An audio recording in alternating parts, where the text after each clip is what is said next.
I even recording shit right now? Oh, that could be a disaster. We're gonna take it anyways, though.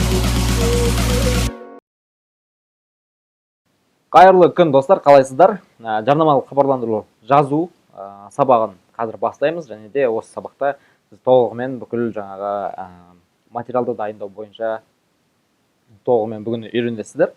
Жақсы, кеттік. Лентаға арналған жарнамалық хабарландыру құрастыру негізгі креативі неден тұрады? Ол біріншіден жарнамалық месседж, ол месседжер жаңағы баннердегі мысалдағы көрініп тұрған тексті. Одан кейін визуал, яғни артындағы әртүрлі эффекттер, фигуралар, одан кейін жаңағы спикердің өзі, жаңағы ненің рекламаның өзі дейтін. Одан кейін посттың мәтіні, ол уже жаңағы ненің Facebook'тың өзіндегі основной текст деген жерге тұрады. Сол жерге жазылады. Сториске арналған жарнамалық хабарландыру құрастыру, ол жерде жарнамалық месседж және де визуал. Ол жерде текст қоюдың қажеті жоқ. Мына жерде копирайтингтен қалай клиент табуға болады, осындай табыстап, осындай сертификатталған копирайтер деген, оның барлығы ол жарнамалық месседж болып табылады. Ал артындағы визуал, жаңағы мысалы ұлпанның өзінің суреті, одан кейін жасыл түсті нелер, фигуралар, оның барлығы уже не болады, мысалы скриншот, оның барлығы уже визуалға жатады. Дәл сол секілді осы жерде сондай. Одан кейін қараңыздар. Жарнамалық креативтердің форматтары қандай болады? Қарапайым баннер болады, және де видео болады. Видеоның ішінде, видеоның өзі бірнешеге бөлінеді. Ол анимациялық баннерлер, яғни анимациялық видео бірнеше әртүрлі нелермен, эффекттермен істелген. Одан кейін келесі видео хабарландыру, то есть мысалы Ұлпан, например, ол жаңағы примерді алайық, Ұлпан ханым, мысалы өзі видео түсіретін болса, сәйкесінше ол видео хабарландыру болады. Одан кейін motion видеолар әртүрлі, ол негізден Premiere Pro және де Adobe After Effects дейтін екі программада жасалынады. Одан кейін келесі видео пікір, яғни орысша видео отзыв. Отзывты таргетке жіберген кезде, то есть видео ретінде тоже ол жарнамалық креативтің бір форматы болып табылады, жақсы өтеді. Одан кейін жарнамалық хабарландырулардың форматтары: бір сурет немесе видео, және де суреттердің жиынтығы. Бір сурет, одно изображение или видео, яғни бұл уже неде Facebook жаңа таргеттің ішіндегі форматтар. Негізінен осы екі форматты қолдансаңыз дұрыс болады. Ең біріншіден жаңа бұл бір сурет немесе видео, және де екіншісі суреттердің жиынтығы, кольцевая галерея деп аталады орысша. Жарнамалық хабарландырулардың мәтіндері эмоция тудыруы керек, көрушіде қандай да бір сезімді оятып, вау эффект беріп, сенімділік оятып, іс-қимылға шақыруы тиіс. Яғни сіздің баннеріңіз басқа конкуренттердің баннерінен, басқа да рекламалардан, сіз уже конкуренцияда, мысалы историяда бірнеше реклама жүреді, басқа біреудің рекламасы жүреді, конкуренттің рекламасы жүреді, и басқа бизнестерінде рекламасы жүреді. Сіз бүкіл жағынан, цвет жағынан, егер де қазір мысалы күзде реклама жіберетін болсақ, күзде көбіне ашық түстерді пайдаланған дұрыс. Себебі неде жалпы қазір мысалы күз кезінде енді бүкіл барлық серый, андай бір тусклый түстері болады да. Сол себепті сіз егер де сары, ашық-ашық, розовый, ашық түстерді қолданатын болсаңыз, сіз уже ерекшеленесіз. Яғни жарнамада сондай түстерді қолданып жасасаңыз тоже болады. И одан кейін эмоция тудыру керек. Кәдімгідей, мысалға, например, егер де видео болса, соның ішінде прям сценарий жазып, актерларды шақырып, то есть именно актерский мастерствомен кәдімгідей жұмыс жасау керек болады да. Прям эмоцияны беру керек видео арқылы, дәл сол секілді. И одан кейін мысалы баннерде де тоже. Баннерде, например, жануарлардың, иттердің, күшіктердің күліп тұрған жаңағы нелерін, суреттерін салуға болады. Одан кейін нені қоюға болады, например, кішкентай сәбилердің нелерін қолдануға болады да. Ол да просто андай сіздің баннеріңізге ерекшелік береді, және де эмоция тудырады. Егер де сіздің әрине жарнама жасап жатқан салаңызға қатысы бар болса. Мысалдар талқылайық. Бір аудиторияға жоқ дегенде 2 немесе максимум 5 жарнамалық хабарландырулар жіберген дұрыс. Қазір мен сіздерге мысал келтірейін. Біздер кеше жасалған жарнама, мысалға бір нені алайық. Мысалға, мына жерде 2 түрлі аудитория тұр. То есть бір ғана сегмент, бірақ 2 түрлі неге кеткен, аудиторияға кеткен. Мегаполисқа, яғни Алматы, Астана, Шымкентке, және де қалған адамдарға, то есть қалған қалалар бүкіл Қазақстанға тек Алматы, Астана, Шымкентті исключать етіп тастадық. Енді қараңыз, мысалға бұны бір нені алдық, мысалға бір аудиторияны алдық та, одан кейін объявление отқан кезде бір аудиторияда 4 түрлі креатив тұр, 4 түрлі видео тұр, 4 түрлі видео дайындалды. Яғни біздер мына жерде максимум 5 деп тұр, яғни біздер бұл жерде 4 жарнамалық хабарламалар, рекламный объявление дайындадық бір аудиторияға. Кеттік. Жарнамалық хабарландыру құрастыру үшін ең бастысы идея керек. Ал идеяны, креативті идея деген секілді нәрсе. Просто ең басында креативті сізде идея шығару бойынша проблема болса, ол кезде не істеу керек қазір? Яғни идеясын қалай шығаруға болады деген сұраққа жауап беремін. Жарнамалық идеяны жарнамалық хабарландырудың форматына қарай іздестіреміз. Жарнамалық хабарландыру идеясын тудырудың 5 тәсілі. Біріншісі, өзге таргетологтардан сұрастырасыз, яғни именно осы салада уже бұрын жасап кеткен таргетолог болуы мүмкін, например, сіз енді жасап жатқан клиенттің саласында. Одан кейін өзіңіздің бұрын жасаған жарнамаларыңызды қайта қазу, то есть уже бұрын жасаған жарнамалар. Егер де сіз уже жасаған болсаңыз, сәйкесінше басқалар бұрынғыларын қарап, примерно сол жердегі фишкаларды алып, одан кейін соны қолдануға болады. Мен де тоже осы тәсілді қолданамын. Бірінші тәсілді, екінші тәсілді қолданамын. Одан кейін қиялдан шығару. Яғни кәдімгідей ойдан шығарасыз, вайндардан идея аласыз, тағы да басқа нелерден идея аласыз деген секілді. Одан кейін бәсекелестерге анализ жасау. Тоже осы 4-ші тәсілді мен де қолданамын.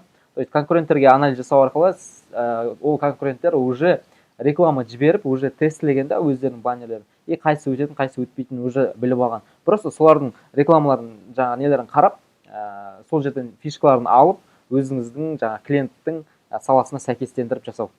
Под себя десе, орысша под себя десе де болады, под себя. Ұқсас жарнамалық хабарландыруларды іздестіру. То есть сіздің жаңа клиентіңіздің саласына ұқсас жарнамалық хабарландырулар болуы мүмкін. Например, мен таргетинг бойынша, если курс ұйымдастырып жатырмын, одан кейін реклама запускать етемін, ол үшін жаңа мысалы идея керек, мен идеяны қайдан алуым мүмкін? Копирайтинг курстарынан, немесе SMM курстары, Instagram бойынша, Instagram меңгеру бойынша курстардан, например, олар қалай нені қолданады, жалпы аудитория примерно ұқсайды. Яғни біздің целевой аудиториямыз бір-біріне ұқсайды. Сол себепті мен олардың, например, идеяларын алуыма болады. Себебі ол идея менің аудиторияма да өтуі мүмкін, әбден өтуі мүмкін. Себебі біздің аудиториямыз бірдей почти. Енді барлық 5 тәсілде жарнамалық хабарландырудың 4 бөлігіне мен мән беруіміз керек. Ол қандай 4 бөлік? Ең біріншісі креативтің форматы, ол лента формат па, сторис формат па, немесе YouTube-та, например, неде горизонтальный формат па деген секілді. Одан кейін визуал, ол жерде жаңа визуалды бөлік, жаңа ішіндегі әртүрлі кнопкалары, нелері, бөліктері, бір фигуралары, жарнамалық месседж, бұл жерде жаңа сценарий, офер, сценарий, яғни ол жерде видеоның сценарий жазылады. Егер де 1 минуттық видео болады, 1 минуттық прям жарнаманың видеосы болатын болса, продающий видео болса, сәйкесінше ол прям от и до полностью сценарийін жазып шығу керек болады. Және де оферден тұрады. Одан кейін мәтін. Мәтін, яғни ол жерде бізде таргетте основной текст деген бөлім бар, сол жерде мәтін жазылады. Сол мәтін керек болады. Яғни осы 4 бөліктен тұрады. Әрбір тәсіл жасаған кезде 4 бөлікті міндетті түрде жасау керек. Жарнамалық месседж бен оферді қалай жазамыз? Ең біріншіден, жалпы жарнамалық месседж дегеніміз ол баннерлер мен видеолардағы мәтіндер. То есть видеоның ішінде ол сценарий болады, сәйкесінше баннерде ол офер болады. Жарнамалық месседждерді құрастырмас бұрын нені ескеру керек?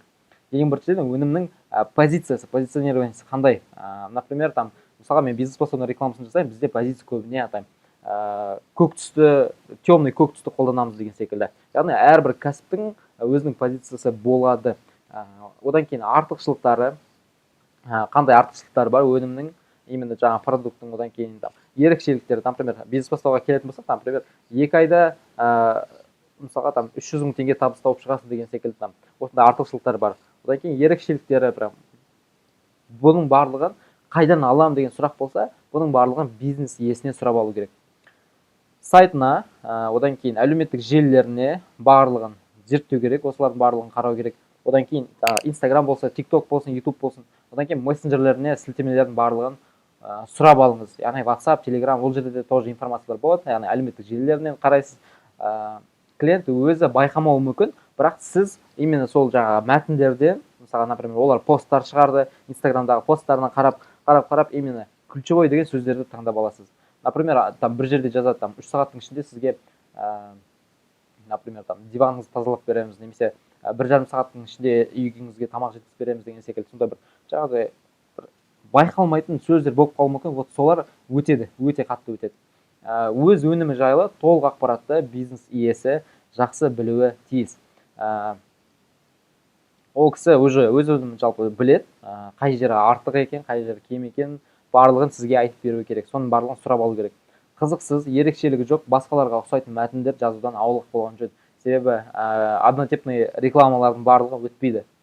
То есть мысалға дәл сол мысалға бір клиенттің мысалға қазақша бір басқа біреу жасаған оферді барып сіз көшіріп алатын болсаңыз, ол бір жағынан заңға қайшы, екінші жағынан бұл сіздің репутацияңызға нұқсан келеді, және де жарнаманың өтуіне тоже нұқсан келеді.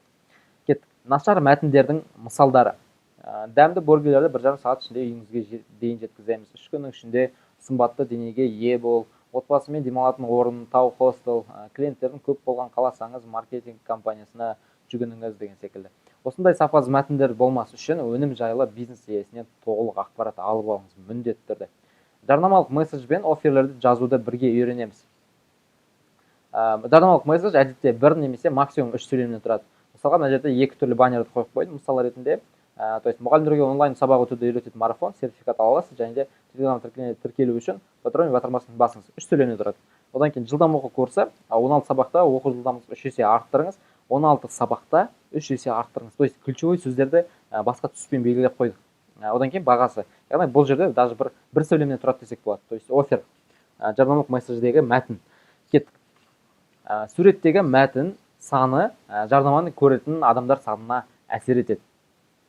То есть бұл жерде мәтін суреттің 20% бөлігінен көп бөлікті алмау керек. Негізінен Facebook бұрындары, примерно 2 ай бұрын соған дейін 20%-дан көп болатын болса, текст көп болатын болса, сәйкесінше Facebook оның охваттарын төмендетіп тастайды, рекламаның охватын төмендетіп тастайды, көретін адамдардың санын азайтып тастайды.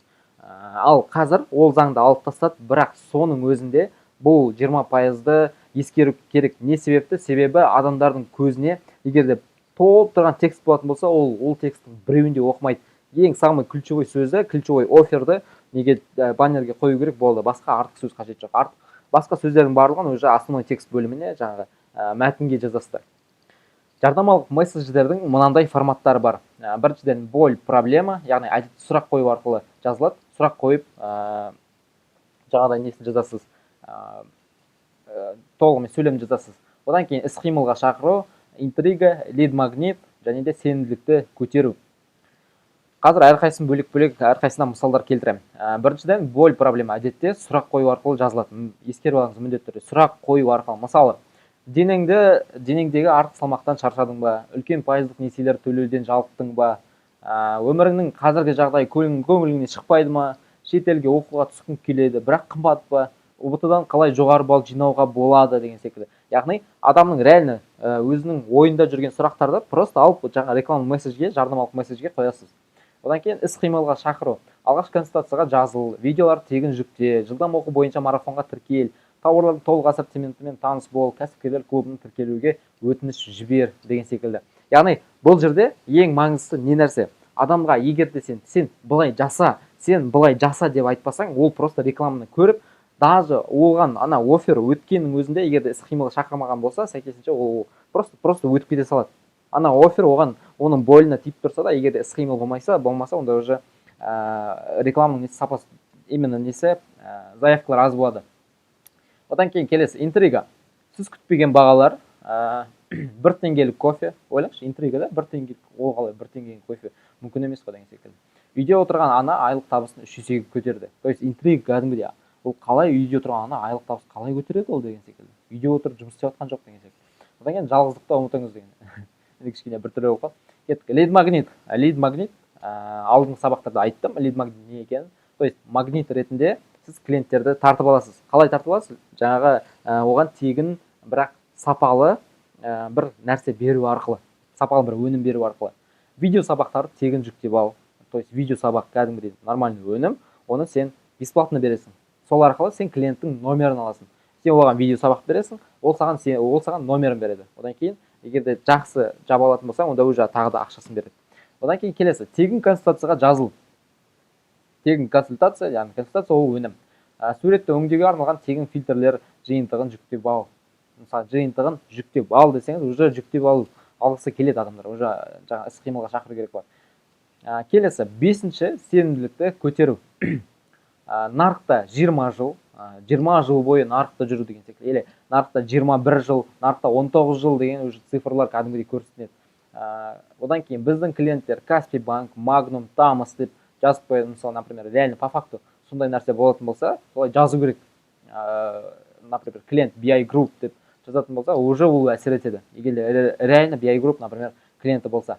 Одан кейін клиенттерге 10 миллион теңге табыс табуға көмектесіп. Мысалға, мына жағдайда біздің клиенттер деген кезде, мысалға, менің клиенттерім деймін да, мен аламда бизнес бастау, онлайн копирайтинг, салам, Инстаграм деп қойсам, сәйкесінше оларды именно определенный менің аудиториям біледі.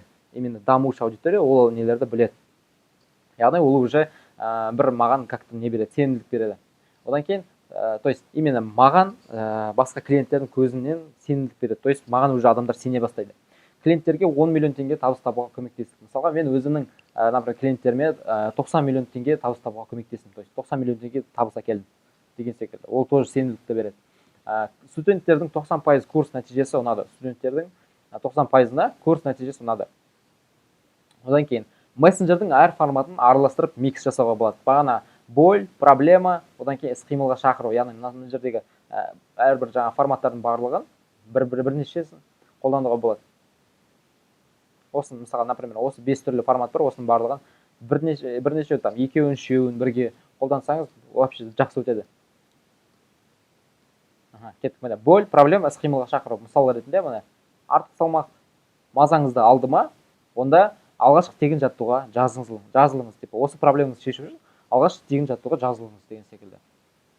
Яғни больді айттық, проблемасын айттық, одан кейін іс-қимылға шақырдық. Оған еще не бердік, тегін жаттығу бердік, лид магнит бердік. Жарнамалық месседждердің әртүрлі форматтарын қолданып микс жасаған сайын қолданушылар өнімді сатып алу жайлы шешім қабылдауы жеңіл болады. То есть сіз мына жерде просто заявка әкеліп қана қоймай, и плюс еще продажаға да кішкене болсын әсер етесіз. То есть продажа болуына тағы да жұмыс жасайсыз деген сөз. Яғни толығымен прям продажа болады деген сөз емес, просто сіз тағы да бір определенный өзіңіздің процент үлесіңізді қостыңыз деген сөз. Жарнамалық посттың мәтіні ықшамды, шағын болу керек. Бағана айттым, жарнамалық месседжде 3 сөйлемге дейін болу керек деген секілді. Одан кейін абзацтарға бөлінген. Бұл жаңағы именно основной текст деген жерге жазылатын нәрсе. Ықшамды, шағын абзацтарға бөлінген өнім туралы толық ақпарат жазылған, іс-қимылға шақыртатын және де смайликтері аз болған дұрыс. Үй тапсырмасы жақсы. Бүгінгі сабақ почти аяқтап қалдық. Жарнамалық посттың мәтіні примерно осыны түсініп алдыңыздар, Одан кейін кеттік. Үй тапсырмасы осы сабаққа толығымен конспект жазу. Конспект дегенді не екенін білмесеңіздер, конспект деген сіздің осы сабақтан ең негізгі алған нәрселеріңіз, ең түртіп алу керек деген жерлерін, одан кейін тағы да қайталау керек деген жерлерін, одан кейін мынаны мен мынаны басқа адамдарға бөлісіп айтайын деген жерлердің барлығын түртіп алып, жазып алу, дәптерге жазу, блокнотқа жазу. Одан кейін сабақтан ұнаған жерлерін историяға салып, мені белгілеу. Жарнамалық месседж бөлімі ұнады ма, немесе жарнамалық мәтін жер бөлімі ұнады ма деген секілді. Сон барлығын историяға саласыз, және де мені белгілейсіз. Мен сіздердің нелеріңізді өзім тексеріп шығамын полностью. Историяға салғандарыңыздың барлығын. Одан кейін жарнамалық месседждің әр форматына 3 мысалдан жазу. Бізде 5 түрлі формат болды. Бағанағы жаңағыдай іс-қимылға шақыру, лид магнит деген секілді. Сол әр форматында 3 мысалдан жазу. Ол мысалдарды қалай жазамыз? Біздер не істейміз? Біріншіден сіз өзіңіз таргетологсыз. Егер де сіз өзіңіз кәсіпкер болсаңыз, онда өзіңіздің кәсібіңізге әр форматы бойынша 3 мысалдан 15 мысал жазасыз. Ал егер де сіз әлі сабағыңыз жоқ, енді таргетолог, жалпы таргетингті енді меңгеріп жатқан болсаңыз, онда өзіңізді таргетолог ретінде қалай жарнамалайтын едіңіз, сол бойынша 15 мысал жазыңыз. Одан кейін болашақ клиенттерге немесе уже клиенттеріңіз болса, сол клиенттердің несіне, кәсібіне осы 5 форматта 3 мысалдан жазыңыз, әрқайсысына 3 мысалдан, сәйкесінше 15 мысал болады. Жақсы, бүгінгі сабақ аяқталды. Келесі сабақта кездескенше қош, сау болыңыздар. Yeah, Blue Chanel. Blue Chanel. By myself, what you felt. Blue Chanel. By myself, what you felt. Blue Chanel.